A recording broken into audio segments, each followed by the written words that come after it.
We've said a couple of times that maybe it would have been better to use the load event of the grid and not the generic one, which only works in the case of a web panel without a grid or with a single grid. Using the load event of the grid, we anticipate a future need to enter another grid. Let's suppose that in the web panel that shows the information of a country, its name and its tourist attractions, we want to also add a grid with its cities. Before doing so, note that its navigation list indicates the load of a single grid, for now. Before adding the grid for the cities, let's insert a table with everything corresponding to the country's attractions, so that all that information is stored together.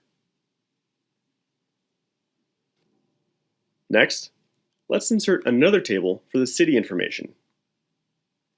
There, we'll insert the new grid, made up of the attributes city ID and city name. Looking at its properties, we see that it's been named Grid 2 by default. Each grid may or may not have a base table. In this case, both grids have attributes, so both will have a base table. How do you know which one the generic load event code applies to?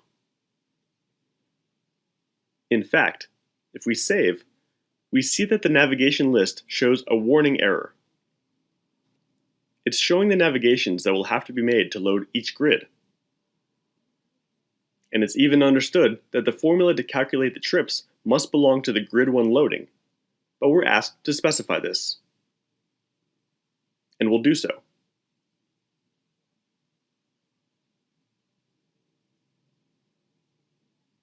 Now, when saving the object, the navigation list no longer shows the error. We'll run it,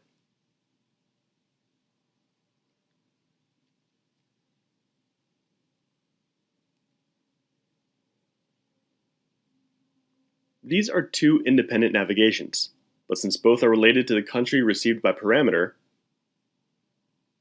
in both of them, it's filtering by country. If, like for the attractions, we calculate the number of trips for the cities, we would like to calculate the number of attractions that each one has. Then we add a variable, attractions, to the grid. And we'll calculate it every time a line is going to be loaded, that is, in the load event of the grid named Grid 2.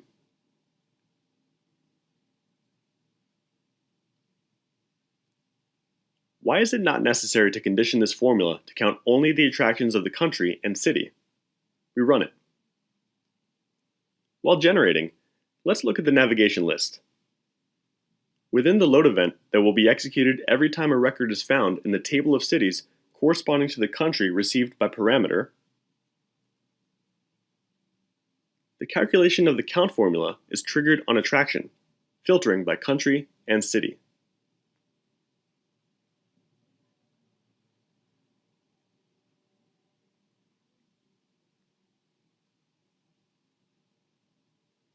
To make it functionally the same as the other, we can add a variable to the grid to filter the cities shown, and another to show the total of attractions of all the cities.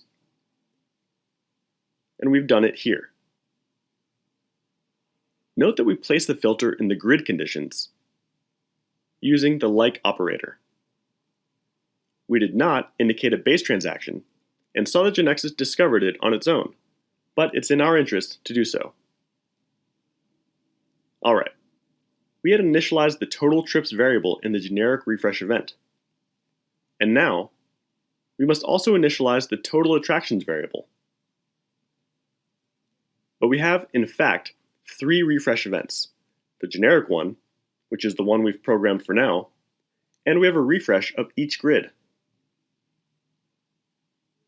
The order of execution of the events when the web panel is executed for the first time will be the start event, the generic refresh event first, next, the refresh of the first grid, and then, if it has a base table, that table will be run through by filtering the corresponding records and executing the load event of that grid for each one.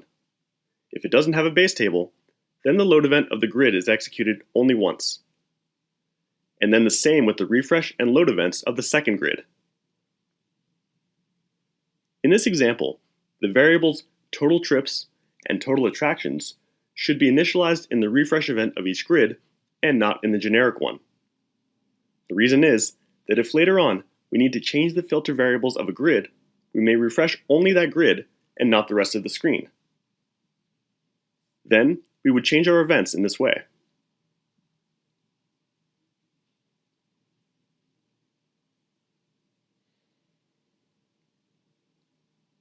Of course, the addition of more grids means that the refresh command that we had seen in another class programmed in a user event can be specialized. For example, we have the command form.refresh that will cause the entire page to be refreshed, executing start, generic refresh, refresh and load for each grid. The generic refresh command that we had seen causes the generic refresh and a refresh and load of each grid, in other words, everything but start, to be executed. And now we also have the refresh method of a grid, which will refresh only the grid. That is to say, it'll run the grid refresh and load once or n times, depending on whether it has a base table or not. As for the load command, things are a little different. When there is more than one grid, the load command alone can only be written within the load event of the grid in question. And to load a line in one of the grids from a user event, we'll have to use, necessarily, the load method of the grid in question.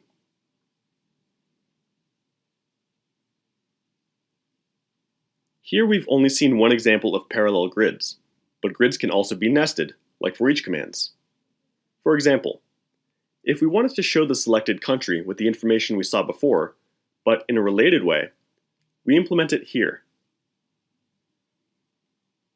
For one grid to contain another, it has to be a special type of grid, freestyle, and not tabular. It's called freestyle grid.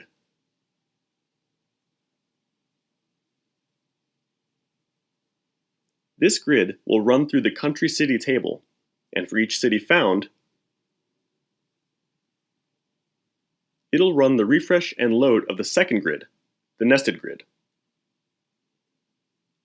which will then search for the attractions of that country-city. There we can notice how the information is related. In the navigation list,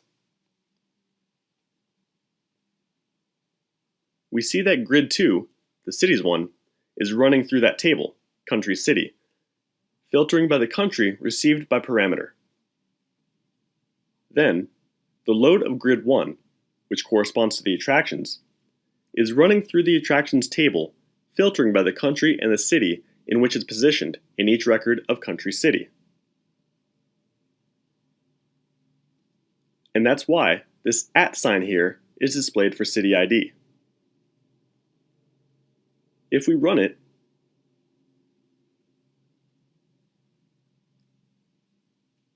we can see it here.